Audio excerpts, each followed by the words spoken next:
Hello. In this video, I'll give you an introduction to ClickHouse at scale.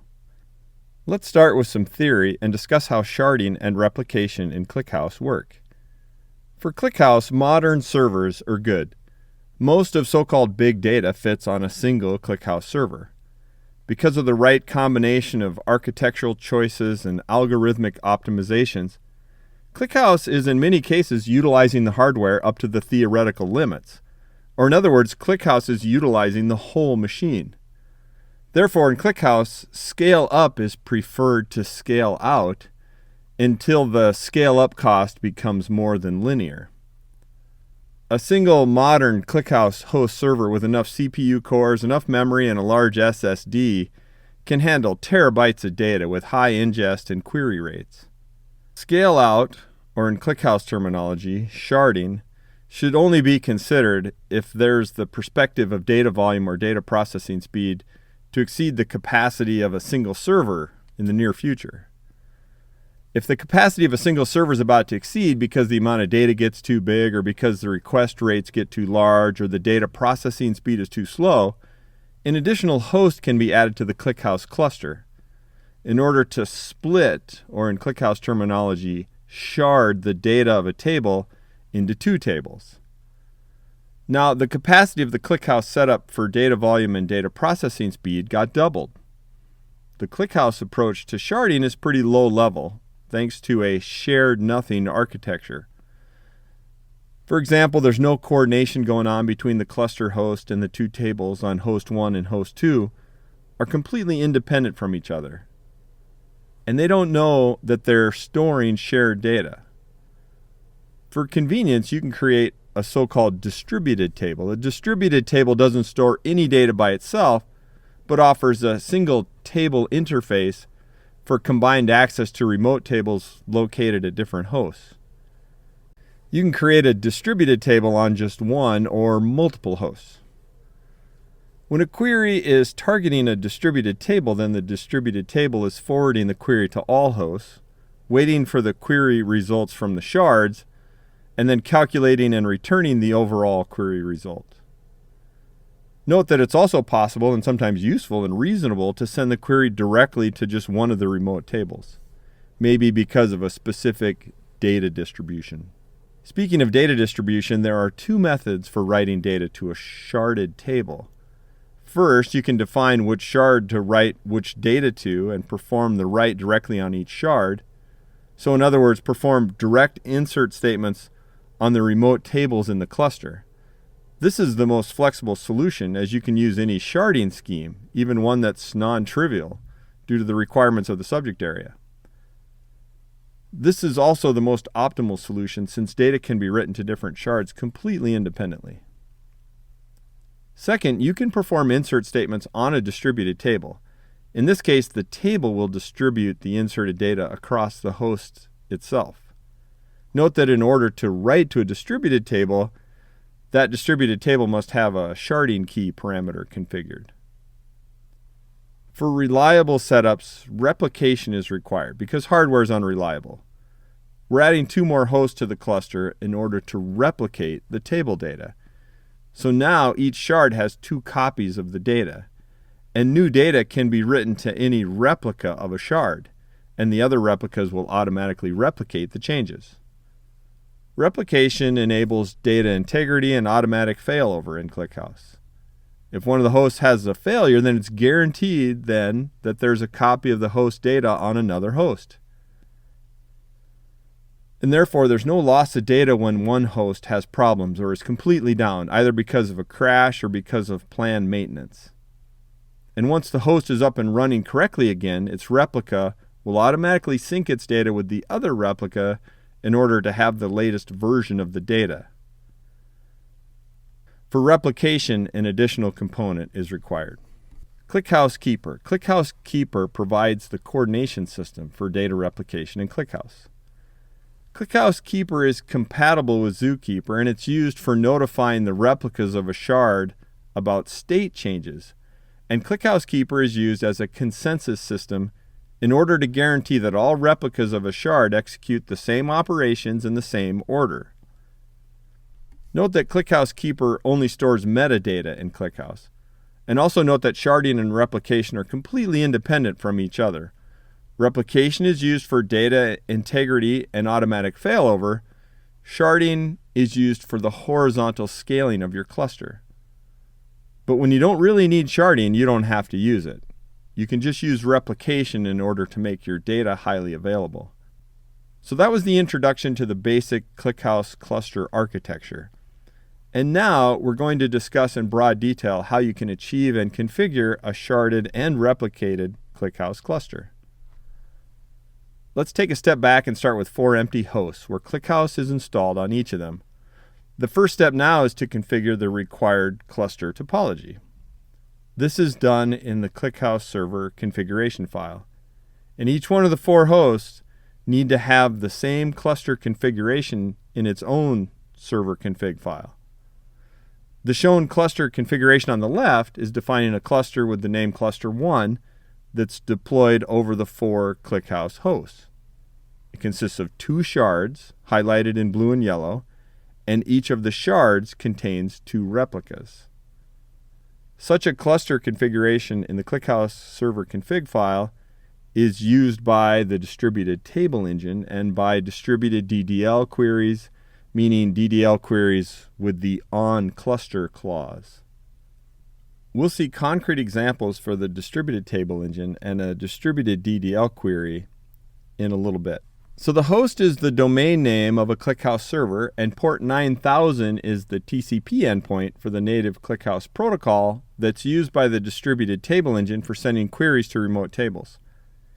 For the 2 configured shards, the cluster configuration is setting the internal replication setting to true, which means that when data is written to a distributed table, then the distributed table selects the first healthy replica it can find and writes data to it. The other replicas of the same shard are then asynchronously replicating the new data from the replica the distributed table was writing to. In a sense, such a cluster configuration is a template that's used by the distributed DDL queries. Whenever a replicated merge tree table that uses the onCluster clause, cluster 1, is created, that table will have 2 shards and 2 replicas per shard, meaning that 4 tables in total will be automatically created, 1 table per host, and each one of that 4 tables is representing a replica of a shard. And such a cluster configuration is also used by distributed tables in order to know how to forward queries and write to shards and replicas. Okay, now I'm switching to the command line in order to configure the sharded and replicated ClickHouse cluster that I just showed to you. I have prepared the 4 hosts. I've created 4 EC2 machines, and they can reach each other with their host names in the network. And ClickHouse is already installed on each host. I'm starting the ClickHouse server on host 1 and connecting to it with the ClickHouse client. Let's check if there are already some cluster topologies defined. For that, I can query the cluster system table. And indeed, the ClickHouse server configuration file comes with some predefined cluster topologies that you can use as an example in order to create your own clusters. And there's also a system table for ClickHouse Keeper or ZooKeeper respectively that you can query in order to see the content of ClickHouse Keeper. But because we didn't install and configure ClickHouse Keeper yet, the table doesn't exist yet. I'll exit the ClickHouse client in order to add the cluster 1 configuration that I showed you before to the ClickHouse server config file on host 1. But the first thing we need to do is allow external communication to the network interface by activating the listen host setting. Now the ClickHouse server process on host 1 is reachable from other hosts. Now I add the cluster 1 cluster configuration that I discussed before to the config file. This is all for now. Now I check if ClickHouse shows the new cluster 1 cluster configuration in the clusters system table. And yes, it's there. Let's check the details. That looks good, and it's exactly reflecting the cluster 1 topology that I showed you before. Now the same configuration steps need to be done on host 2, host 3, and host 4. But it could be a bit repetitive and boring for you. Therefore, I'll do that without being recorded, and then we'll go back to the slides. In the previous part of this video, I mentioned that for replication, an additional component is required. In ClickHouse, for replication to work, a ClickHouse Keeper cluster needs to be set up and configured. ClickHouse Keeper provides the coordination system for data replication. ClickHouse Keeper is compatible with Zookeeper, and instead of ClickHouse Keeper, Zookeeper can be used in a ClickHouse cluster. But we recommend using ClickHouse Keeper because it provides better guarantees and reliability, and it uses fewer resources than Zookeeper. So there are two options for running ClickHouse Keeper. ClickHouse Keeper can run concurrently with the ClickHouse database management system process on the same host. Or ClickHouse Keeper can run in its own dedicated servers in order to not cause resource contention between the ClickHouse database management system processes and the ClickHouse Keeper processes. In addition, running ClickHouse Keeper on its own dedicated servers also allows to scale and manage the ClickHouse Keeper cluster independently from the ClickHouse database cluster. So we will configure ClickHouse Keeper to run on its own dedicated servers. For high availability and in order to guarantee a quorum when one server is down, it's recommended to run ClickHouse Keeper on at least 3 servers. ClickHouse Keeper is bundled into the ClickHouse server package. Therefore, I can install ClickHouse as usual on the 3 servers with the host names Keeper 1, Keeper 2, and Keeper 3, and add a ClickHouse Keeper specific configuration to the ClickHouse server configuration file. Each one of the 3 ClickHouse Keeper hosts needs to have the same ClickHouse Keeper configuration in its own ClickHouse server config file. Except for the part in the beginning, that part is host specific. The ClickHouse Keeper configuration contains a part for configuring the servers that participate in the quorum for the Raft consensus algorithm. I list all 3 ClickHouse Keeper hosts, and at port 9444, that's the TCP port that the ClickHouse Keeper hosts use for communicating with each other. The part at the top of the ClickHouse Keeper configuration is host specific, and each host must use the server ID that's specified for the same host in the Raft configuration block below. The TCP port 2181 is the port used by clients of ClickHouse Keeper. Now I'm switching back to the command line in order to configure the ClickHouse Keeper cluster that I just discussed. I've prepared the 3 hosts, Keeper 1, Keeper 2, and Keeper 3. I've created 3 EC2 machines, and they can reach each other with their host names in the network. And ClickHouse is already installed on each host. I'm now adding the ClickHouse Keeper config that I showed you before to the ClickHouse server configuration file on the Keeper 1 machine. Also here, the first thing we need to do is allow external communication through the network interface by activating the Listen Host setting. Now, the ClickHouse Keeper process on the Keeper 1 machine is reachable from other hosts. Now I add the Keeper server config that I discussed before to the config file. Note that, as discussed before, the part on the top is host specific. So here on the Keeper 1 machine, I use ID 1 of the Keeper 1 specific block from below. On the Keeper 2 machine, I need to use ID 2 instead, and of course on Keeper 3, I'll have to use ID 3. The same configuration steps need to be done for Keeper 2 and Keeper 3, but I already did that. So now we can start the ClickHouse server process on all 3 Keeper hosts. Very good. Now we have the ClickHouse Keeper cluster up and running. Note that because ClickHouse Keeper is bundled into the ClickHouse server package, I run in the example here for simplicity ClickHouse Keeper as an internal part of the ClickHouse server by just adding the configuration into the server config file of ClickHouse and starting the ClickHouse server as always. Alternatively, ClickHouse Keeper can be used in a standalone mode, and in both cases the configuration is almost the same. If you want to run a standalone ClickHouse Keeper process, you can start it in a similar way. Now we need to tell the ClickHouse host where ClickHouse Keeper is running. For that, the configuration shown on the left, listing all 3 ClickHouse Keeper nodes and their client ports, needs to be added to the ClickHouse server config file on each of our 4 hosts of our ClickHouse server. And yes, regardless of if it's ClickHouse Keeper or Zookeeper is used, the config uses the Zookeeper node. Let's go back to the 4 ClickHouse hosts and add, as just discussed, the info where they can reach ClickHouse Keeper. And as you can see, there's already a commented ClickHouse Keeper config block in the config file. I leave it as it is and instead just paste the configuration that I discussed on the slides. All right, that looks good to me. So for this configuration change, I have to restart the ClickHouse server process. And now I connect to the server process with the ClickHouse client, and let's check and see if the Zookeeper system database exists now. And yes, that's great, because that means that this ClickHouse server process is successfully communicating with ClickHouse Keeper. Now the same configuration change needs to be done with host 2, host 3, and host 4. But I already did that. So let's go back to the cluster configuration from before, where we configured the cluster with the name cluster 1. I mentioned before that such a cluster configuration is a template that's used by distributed DDL queries. So we can now execute a create database DDL query with the on cluster clause for cluster 1, and ClickHouse will automatically create the database on all 4 hosts. So let's give that a try. First, I start ClickHouse client on each host.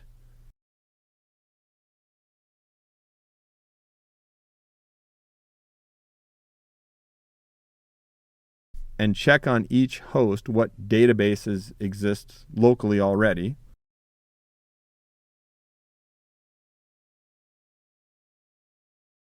We can see that just the databases that are there by default exist. And now I execute the distributed DDL query only on host 1, and we can see that the new database exists locally on host 1, and we can also see that the new database exists locally on the other 3 hosts.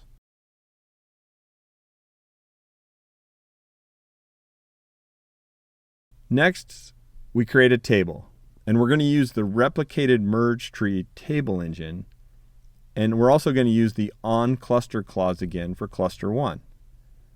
And ClickHouse will automatically create 4 tables, 1 on each host. The 2 tables on host 1 and host 3 are the 2 replicas of one of the 2 shards, and the 2 tables on host 2 and host 4 are the replicas of the other shard.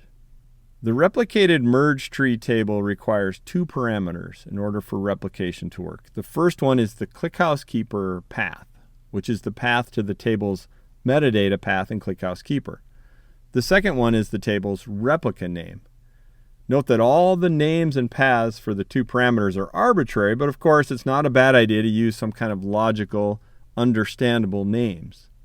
So tables with the same ClickHouse Keeper path, but different replica names, will automatically replicate from each other, meaning that inserts may go to any table, and ClickHouse will make sure that all the replicas are eventually in a consistent state. I'll show how that works in a bit. So for convenience, I have highlighted here in orange the so-called macros in the 2 replicated merge tree table parameters. And the concrete values for these macros need to be defined in the ClickHouse server configuration file on each host.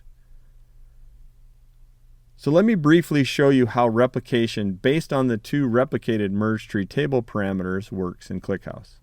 When the table with the replicated merge tree table engine is created with a distributed DDL query, by using on cluster 1, then ClickHouse, based on the cluster config for cluster 1, is executing a non-distributed version of the DDL query on the individual hosts.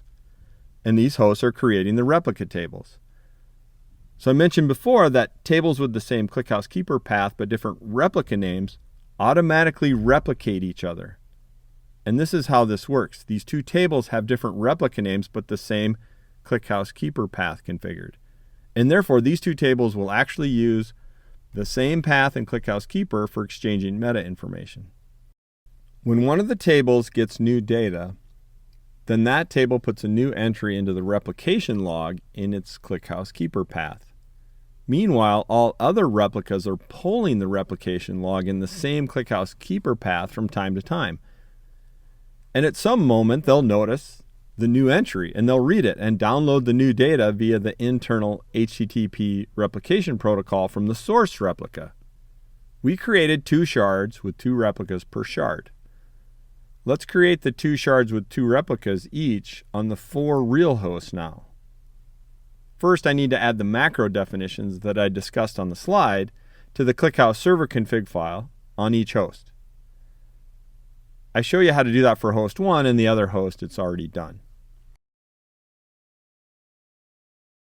I paste the macros for host 1 next to the already existing commented macro block. That change doesn't require a ClickHouse server restart. And I can use the ClickHouse client in order to check if the macros exist properly by querying the macros system table. And for host 1, this looks quite good. Now I use a distributed DDL query in order to create the 4 local tables on the 4 hosts where each table represents a replica table for a specific shard. The table I'm using has the schema from the ClickBench table. ClickBench is a new benchmark for analytical databases. I'm executing the DDL query and switch to the MyDB database and check if the table exists locally. And yes, there it is. Because I executed a distributed DDL query with onCluster cluster 1, the same table should now also automatically exist on the other hosts that are a part of the cluster 1 topology. So let's check.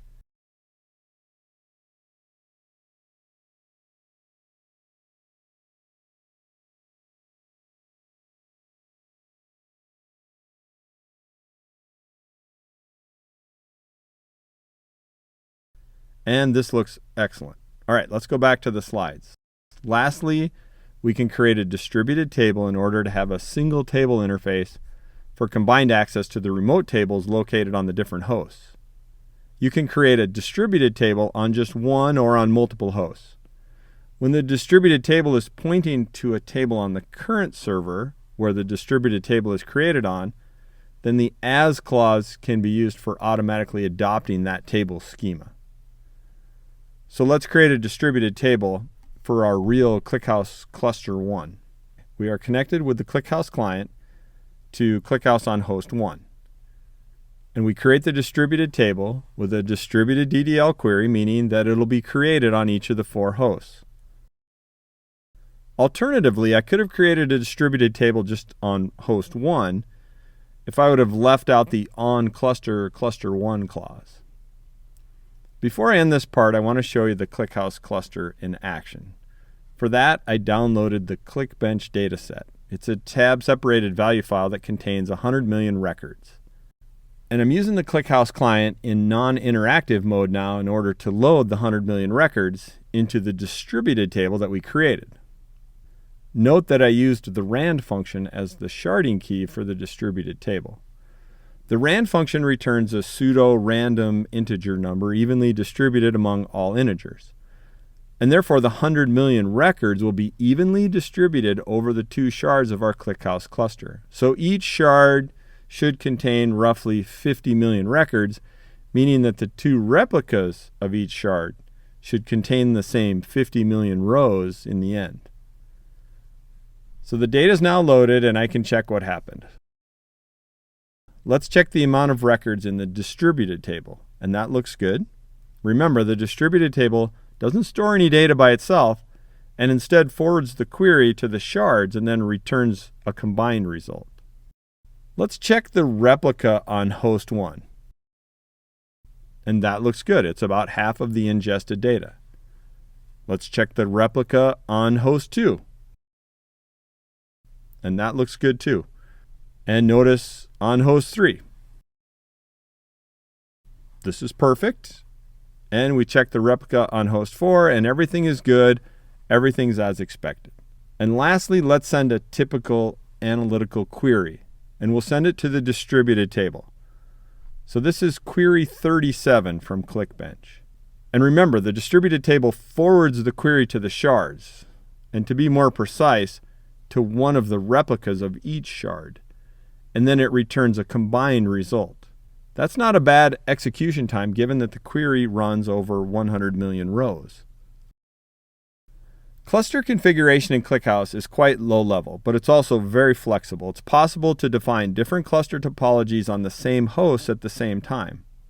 Here I configured a second cluster with the name cluster2, which consists of 4 non-replicated shards.